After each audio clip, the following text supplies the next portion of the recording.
یہ جنگ کہاں تک چلتی ہے ابھی کچھ نہیں کہا جا سکتا، لیکن یہ جنگ چھڑ گئی ہے۔ گنڈاپور صاحب کو بار بار بلایا گیا، بلکہ اب ڈیٹ دے کے بلایا گیا تھا، ان کو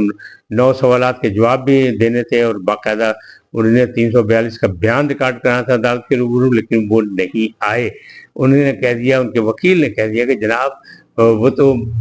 کے پی کے اسمبلی کا اجلاس ہو رہا ہے، صوبائی اسمبلی میں مصروف ہیں، وہ نہیں آ سکتے۔ اب ان کو دوبارہ ڈیٹ دی گئی اور ان کو پابند کیا گیا کہ ذاتی طور پر وہ آئیں اور ان 9 سوالات کا جواب بھی لے کے آئیں۔ یہ 2016-17 کا مقدمہ ہے جس میں انہوں نے دوڑ لگائی تھی، راستے میں ناکے پہ جب روکا گیا تھا، جس میں شراب اور شہد کی بوتلیں برآمد ہوئی تھیں اور پھر اسلحہ تھا، ناجائز اسلحہ، تو وہ والا کیس ہے۔ تو اب انہوں نے یہاں سے بھی حاضری سے دوڑ لگائی ہوئی ہے۔ اب دیکھیں اگلی پیشی پہ یہ آئیں گے، نہیں تو ایک یہ نیا پھاڑا پڑے گا۔ بہرحال دیکھیں وہ کہاں تک برداشت کر سکتے ہیں۔ اچھا، نائب وزیر اعظم اسحاق ڈار جو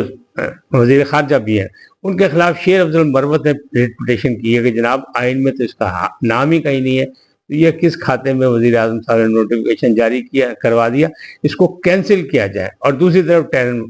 وائٹ کا بھی مسئلہ ہے۔ آج دونوں مقدمات سنے جائیں گے پٹیشن پہ، پھر فیصلے کیا ہوتے ہیں کیا نہیں ہوتا ہے اور یہ رخ کیا اختیار کرتے ہیں، اس کے لیے بھی لوگوں کو بڑا یعنی سنجیدگی سے لوگ دیکھ رہے ہیں کہ یہ ہوگا کیا۔ جہاں تک نائب وزیر اعظم کی بات ہے تو ماضی میں روایت موجود ہے کہ پرویز الہی جو صدر ہیں تحریک انصاف کے، وہ رہ چکے ہیں پاکستان پیپلز پارٹی کے دور میں، لیکن میں پہلے بھی عرض کی تھی کہ وہ تو ہوتا ہے اتحادیوں کو راضی کرنے کے لیے یہ ایسی سیٹیں دی جاتی ہیں ذاتی طور پہ تقریباً، لیکن اس سے پہلے بھی ایک ذاتی طور پہ نور الامین صاحب کو دی گئی تھی جو بنگال کے تھے اور ان کی بڑی خدمات تھی تحریک پاکستان میں اور پاکستان کے لیے، لہٰذا ان کو بھی نائب صدر بنایا گیا تھا، لیکن یہ دوسرے نائب وزیر اعظم بنایا گیا تھا۔ تو اب یہ دوسرے تھے پرویز الہی اور تیسرے آ گئے اسحاق ڈار۔ اب دیکھیں کیا ہوتا ہے، اس کا بھی آج فیصلہ ہو جائے گا کہ نوٹیفیکیشن کینسل ہوتا ہے یا اسے جائز قرار دیا جاتا ہے۔ شیر افضل مروت جو ہے عدالت پہنچ چکے ہیں، اور سیتا وائٹ کے جو بیٹی ہیں ٹیرین وائٹ، ان کا مسئلہ بھی، کیونکہ کہنے والے مخالفین یہی کہہ رہے ہیں کہ جناب وہ اپنے مطلب عمران خان کے بچوں کے ساتھ رہ رہی ہے، عمران خان کی سابقہ بیوی کے ساتھ رہ رہی ہے، تو پھر جناب وہ کیوں نہیں تسلیم کرتی، یا اعلان کریں کہ نہیں۔ تو رائے اس پہ متضاد موجود ہے کہ یہ بھی ایک زبردستی کا کیس ہے اور عمران خان اس کو مانتے نہیں، جبکہ امریکن عدالت نے کہتے ہیں ان کے خلاف فیصلہ دیا ہوا اور ٹیرین وائٹ کو باقاعدہ قرار دیا ہے کہ عمران خان کی بیٹی ہے۔ اب اس میں کہاں عدالت کہاں تک جاتی ہے، کیا ثبوت ملتے ہیں، شواہد کیا ہوتے ہیں، بلکہ لیکن اس میں ایک اور بات بھی ہے کہ محمد ساجد جو درخواست گزار ہے، ہو سکتا ہے کہ وہ اسے بینچ پہ 3 رکنی بینچ پہ اعتراض کر دیں، کیونکہ اس میں ایک جو ہے نا طاہر ارباب بھی شامل ہیں جن کی رائے پہلے آ چکی ہے، تو 3 رکنی بینچ میں اب وہ موجود ہیں تو وہ نہیں ہوں گے، کیونکہ ان کے علاوہ جو تھے وہ پہلے بینچ سے باہر چلے گئے، تو اس پہ بھی اعتراض ہوتا ہے۔ ہو سکتا ہے کہ یہ آج سماعت ہوئے نا اور بینچ پہ اعتراض ہو جائے اور بینچ پھر جناب ٹوٹ جائے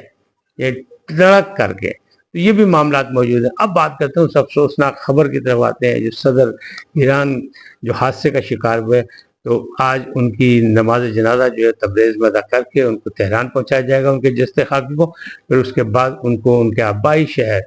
مشہد میں، مشہد مقدس میں سپرد خاک کیا جائے گا۔ ان کے ساتھ جو تھے وزیر خارجہ بھی سمیت 8 افراد اور جہاں بحق ہوئے تھے۔ یہ حادثہ ہوا بڑا افسوسناک، پوری دنیا میں سوگوار ہے، بلکہ بہت سے ممالک میں جو ہے وہ کئی دن کے سوگ ہیں، ہمارے یہاں بھی سوگ ہے، آج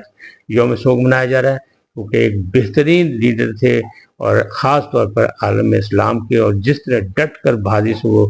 بیان دے رہے تھے۔ تو سابق وزیر جو ہیں ایران کے محمد ظریف، انہوں نے الزام لگایا کہ جناب یہ سازش امریکہ کی ہے، امریکہ ہمیشہ ایسے فیصلے کرتا ہے جس کو ایرانی قوم کبھی برداشت نہیں کر سکتی۔ دوسری جانب تحقیقات کا آغاز کر دیا گیا ہے، ٹیمیں پہنچ چکی ہیں تحقیقاتی کمیٹی، کہ وہ دیکھیں گے کہ آخر یہ جو مقدر بنا حادثہ یہ مقدر ہی تھا صدر رئیسی کا یا کہ سازش تھی۔ کیوں کہ اب جو بنائے گئے ہیں وہ بھی سپریم کمانڈر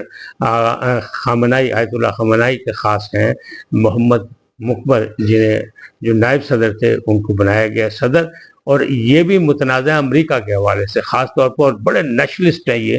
کیونکہ یہ جوہری پروگرام میں بھی آگے تھے، اور دوسرا جب ان کو نائب صدر بنایا گیا تھا تب بھی آئینی ترامیم کر کے بنایا گیا تھا، آئین ایران میں بھی یہ موجود نہیں تھی نائب صدر کی سیٹ، تو ان کو بنایا گیا تھا آیت اللہ خامنائی کی یعنی حمایت میں یا سفارش پہ یا ان کی ریکمنڈیشن پہ، جو آپ کہہ لیں۔ تو اس لیے یہ بھی جو ہے بلند جذبے کے مالک ہیں اور یہ بھی بہادر آدمی ہیں، تو اب ان کے 50 دن کے بعد وہاں دوبارہ الیکشن ہو گئے، لیکن بہرحال ایک افسوسناک واقعہ ہے، اور ایسے واقعات ماضی میں بھی ہوتے رہے ہیں لیکن ان کا رزلٹ کبھی نہیں نکلا۔ اللہ کرے اس تحقیقات کا کوئی رزلٹ نکلے اور اصل پتہ لگ جائے، کیوں کہ امریکہ اور اسرائیل بار بار وضاحتیں کر رہے ہیں کہ ہمارا اس سے کوئی تعلق نہیں ہے۔ پھر اس حادثے کے موقع میں جو 3 ہیلی کاپٹر اڑے تھے، 2 بحفاظت پہنچ گئے اپنی منزل پر لیکن ایک نہیں پہنچ سکا، لہذا سوالیہ نشان بہت بڑا ہے، اور قوم بڑی بےتاب ہے کہ اصل ان کو پتہ لگنا چاہیے کہ یہ ہوا کیا۔ عالم اسلام کی ایک بڑی آواز جو ہے اس طرح خاموش ہو گئی، لہذا عالم اسلام بھی شوق میں مبتلا ہے۔ آج اتنا ہی، پھر ملیں گے نئے موضوع کے ساتھ۔ جاتے جاتے آپ کی درخواست، آئیے ان کو سبسکرائب کریں، لائک کریں، گھنٹی کا بٹن دبانا نہ بھولیں، اور اپنی قیمتی رائے کا اظہار اپنی شخصیت کے مطابق کریں۔ سدا سلامت رہیں، اللہ نگہبان۔